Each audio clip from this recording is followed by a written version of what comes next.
বেহুশ হইয়া পইরা থাকি বেহুশ হইয়া পইরা থাকি কত জনে দেয় পুষ্টি এই নাসুল ভাই ভাই কি হয়েছে তোর? এই নিয়ে 7-8 বার বলানো হয়ে গেছে, এত ডিস্টার্ব করিস, কি হয়েছে? সমস্যা কি তোর? ক ঘুমাইতেই পারবো না তো উঠেলা রুমে। বাল আনছি, ঘুরতে আনছি, কচু কখন টহাই লই আইছি, আর আনবো না। তবা বললাম কান ধরিয়ে, তোকে আর ঘুরতে আনবো না। কি হয়েছে ক এখন ক।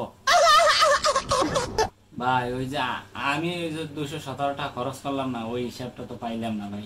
এই সন্ধ্যাবেলা যে আমি যে 10টা ঝালমুড়ি খেলাম, ওই হিসাবটা আমারে দেবেন না? দেন ভাই, আমি আবার ওই অন্যরকম মানুষ, আমি আবার ওই কারো টাকা পয়সা পাইলে, আমার কাছে কেউ পাইলে আমি দিয়ে দিই ভাই। একটু দেখেন এই হিসাবটা একটু করেন ভাই। তুই তুই খেলি তোর হিসাবটা বুঝলি, আর এদিক খরচ হয়েছে না?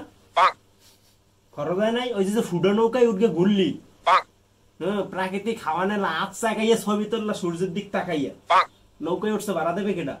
তেনান গিয়ে আবুল বিড়ি খাইছে, গোপাল বিড়ি, চেয়ার ভাড়া দেবে কেটা? ভাই আমি তো ওই বিড়ি খাই নাই ভাই, এটা কি আমার দেওয়া লাগবে ভাই? এটা আমার উপর একটা জুলুম হইলে না ভাই? ভাই আমার বিবেকটা একটু খাড়াই কর না। জুবাইর ভাই, এই নাসুল্লাহ ভাইয়ের এই মাথা অনেক গরম ভাই, আমের বিবেকটা খাড়াই একটু কর না। বিড়িটা কি আমার দেওয়া লাগবে ভাই? তোর বিবেক 270 টাকা আইছে, আমার যে 400 টাকা গেছে ফুডা নৌকায় উঠগে, সে বিবেক কই যাবে? টাকা টাকা লাগাইছো তোরা, সারাদিন কি করবি তোরা? ধর ঘুমাইতেই পারলাম না।